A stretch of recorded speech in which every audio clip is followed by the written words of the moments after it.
Now, these are 5 foods to avoid if you have some issues with your kidney. Now, if you've been diagnosed or you've been told that your kidney function is deteriorating or something is going on, this food will help you it will delay the time you will go to dialysis, or even prevent you from going dialysis. Or even if you don't have kidney failure and you want to protect your kidneys, please, these are 5 harmful food that you need to avoid. Kidney failure is on the rise right now, and so many people have kidney failure and they're not even aware that they have kidney failure.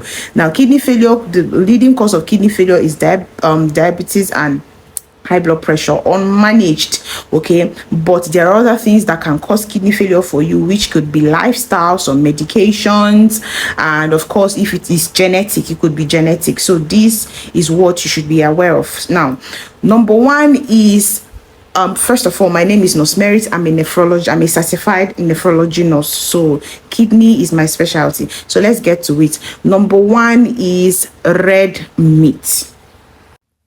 Not just red meat and animal protein. Now, as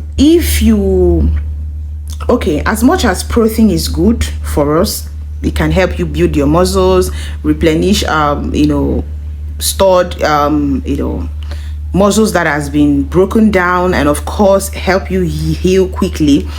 If you have kidney failure, chronic kidney failure, please, you have to stop eating protein immediately and animal protein immediately. Red meat immediately and animal protein immediately. This is because if your glomerular filtration rate, that's EGFR, estimated glomerular filtration rate, is less than 60, you probably have chronic kidney failure. So protein restriction can help to slow down the progression of the kidney disease so that it can delay you a little bit before going to dialysis. And of course, if you want to know about kidney disease stages, where you should go dialysis and not, I have a video on stages of chronic kidney disease. I'll put the link on the description box below. Now, if you have chronic kidney failure, or your kidney function is deteriorating real quick, and then you're consuming red meat, animal protein like red meat, goat meat, pork meat, whatever meat it is, you're still consuming it in large portions. So this is what it's going to do. It is going to make your blood acidic. Now, the way you want, most people take alkaline water to reduce the acidity of their blood. Now, this is what when you're taking animal protein, especially when your kidney function is reduced, it is going to make your blood acidic. The second thing that this is going to do is that it's going to increase what is called your BUN, that's blood urea nitrogen. It is going to increase this level. Okay, so limiting your animal protein intake is not just good for you if your kidney function is reducing, it is also good for you if you're diabetic. This is because it is going to reduce the way your kidney stresses itself, and then of course it is going to reduce your cholesterol level. Okay, when it reduces your cholesterol level, of course you know that when your cholesterol level is on the normal side, it reduces the risk of inflammation, and of course all of these heart diseases, heart issues are greatly reduced. So number two, which is the next food on the item, is high sodium food. This simply means foods that are high in salt or food that are high in sodium. Now, high blood pressure, which is also one of the leading cause of kidney failure in the world, is usually caused by high lot of sodium, people that consume lot of sodium. So even if you're taking your drugs, no matter what you do, your blood pressure is not going to be your blood pressure is not going to be normalized. I'm having a class on how to bring down your blood pressure naturally with food. I'm going to be giving you meal plans for diabetes and high blood pressure for 1 month. That's relatable meal plan. So all you need to do is that you chat the number that will be on the description box to register. The class is 10,000 and it is going to start by the 3rd and 4th of June. So please don't miss this. Okay, so let me continue with what I was saying. Now, The kinds of food that are high in potassium, in sodium, which is salt, is fried food. For example, fried chicken, especially the ones you buy in the already made malls. So these are packed with a lot of sodium. Fried chips, fried plantain chips, any for fried potato chips or whatever, fried chips or whatever, these are loaded with lots of sodium intake. So many canned foods that you buy, because all of those canned food, canned vegetables, most of them, check the sodium intake. It's better you buy this thing and eat them naturally. It will really help you, count the amount of sodium that is being put in them. Just check their back, and remember, you're supposed to eat less than 2,000 milligram of sodium in a day. You can even make it, restrict it to probably 1,500, which is approximately, the teaspoon, not tablespoon, teaspoon in a day. So if you can take up to this, if you can reduce it, beautiful. It will really help you to bring down your blood pressure level. And if you take lots of salt, it's going to draw water, because salt draws water to your blood, to your body, and then your body will start swelling up. Okay, so you don't want this to happen. Now, the next food item on the list is high potassium food. Please listen attentively, because this part is very, very tricky. You're taking my lights. Yes, I'm back. So if you have early kidney disease, early kidney failure, where you urinate a lot, and then especially when they prescribe some potassium depleting drugs for you, so you urinate in this time, you're losing a lot of potassium. So taking a little bit amount of potassium food, rich food, could be okay. However, which you have to take about 2 to 3 or 4 to 5 grams of potassium in a day. It's okay, but please make sure that you're working hand in hand with your nephrologist. Okay. However, if you have an advanced kidney disease, that is advanced chronic kidney disease, probably you're on dialysis, or you're about to be on dialysis, or you're not even on dialysis, but you're having advanced chronic kidney disease, you have to really reduce the way you take potassium food. Like, seriously reduce your potassium intake. Now, this is what happens. Your kidney, is a filtering machine, like I've always told us. It filters out potassium whenever you eat food that are high in potassium. So it's removes the potassium intake. But because of the kidney has now failed, or is now failing, the way, the speed, and the force that it reduces the potassium intake or removes potassium from your system is very slow, almost to nothing. Especially those that are in dialysis, you will now have to depend on dialysis for your potassium to be removed. But people that are not yet on dialysis, that have residual kidney function, okay, your kidneys, the way your kidney reduces this potassium or removes this potassium from your body is very slow. And this is what happens when your potassium level becomes high, because it's not removed by the kidney. When it becomes high, it can cause, or this is also called hyperkalemia. It can cause abnormal heart rhythm. It can cause some arrhythmia problems in your heart, and the person could literally die. This happens to most people that you see that are doing well on dialysis, and all of a sudden they just collapse and die. This is collapse, I beg your pardon, and die. This is as a result of high potassium intake, that before they could come to dialysis, or probably they're not yet on dialysis, the potassium becomes up, that it's shuts down the heart.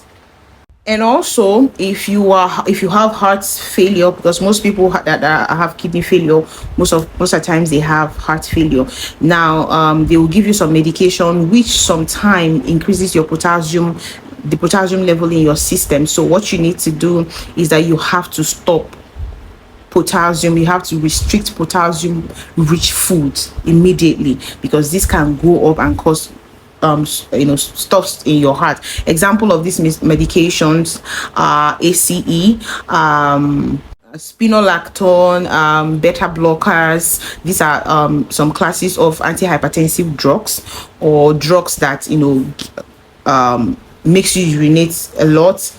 So it all depends. I don't want to explain further, but these drugs, if you're in any of them, then you have to really reduce your potassium intake. Make sure that you consult with your doctor. Okay. Okay, so if you have you're on dialysis already, and probably your EFGR, estimated glomerular filtration rate, is less than 60, is like 30, 20, 10 for so, or you're actively on dialysis. Now these are the food that you should really avoid that have high level of potassium. Number one, bananas. Number two, tomatoes. Number three,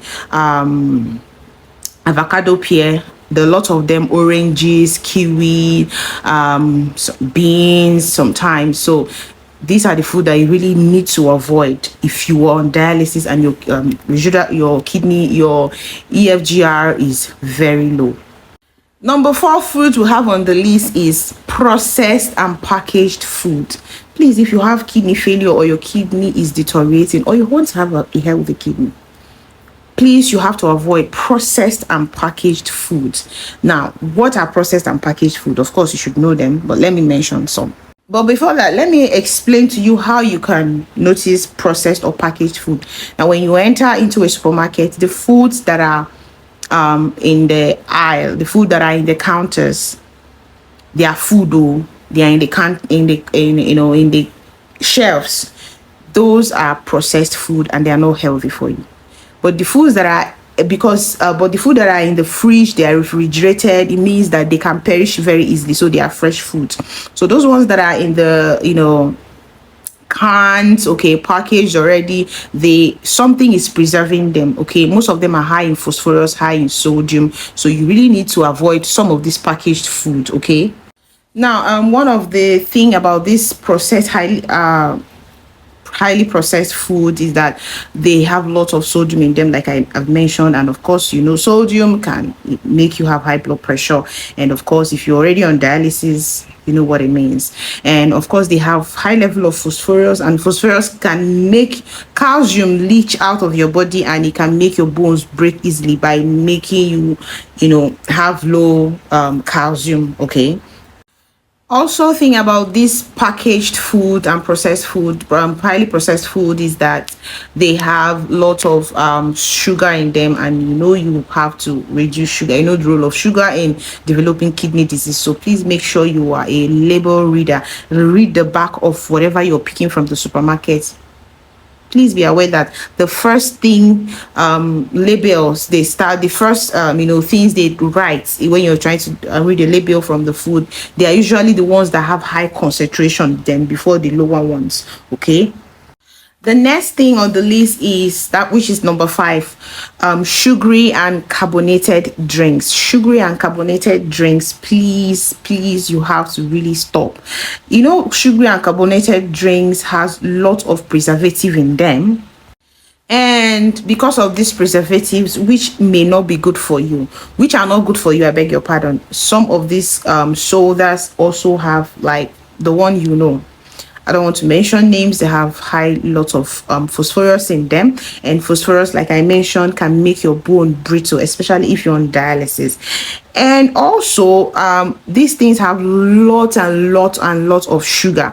This sugar, which can cause diabetes, is a leading cause of kidney failure in the world. And you can 1 ounce, I don't even know how to explain it, but it can cause diabetes. It can increase your deplete the way your kidney functions. So if you already have high kidney issues, if you already have kidney failure, please, you need to stop taking highly carbonated and sugary drinks. Also, and not just highly sugary drinks, it could also come in the form of coffee, all those dressed coffee that are so sugary. Please, when you take these things, they are empty calories. Okay, they give you, they make your insulin surge up so high, and then it doesn't feel you, and then you still eat, and this can predispose you to having diabetes. And if you're already a chronic kidney failure, or you have kidney disease already, and then you could develop diabetes very easily. Okay, so please avoid highly processed sugary drinks. Now, what are the alternative? What would you take instead? The thing you will take instead is water. very, very good. But you have to also consult with your doctor, especially if your kidney function has deteriorated so badly that you are in chronic kidney disease, where probably you're on dialysis, okay, so that you don't have to build a lot of water up. But if you're on acute kidney injury, where those period where they say do dialysis just 3 times and then let's watch your kidneys, usually this period they challenge your kidneys by giving you lots of fluids. So that's the period where you take a lot of water. But normally, as a normal individual, take lots and lots of water, okay, instead of all of these drinks. So the last thing is that you have to like this video. We are having an online class of how to manage your blood pressure naturally with food and diabetes naturally with food. The class is just 10,000 naira. So it cost me about, I don't want to know how much it costs to bring dietitians and nephrologists to prepare a meal plan for you. So just 10,000 naira, you just register for the class, and the number or the link will be on my bio. So just click on the link, it will take you to the WhatsApp. You make payment via our secretary, and then your details will be gotten, and then you'll be added to the group. Like this video, share and follow for more.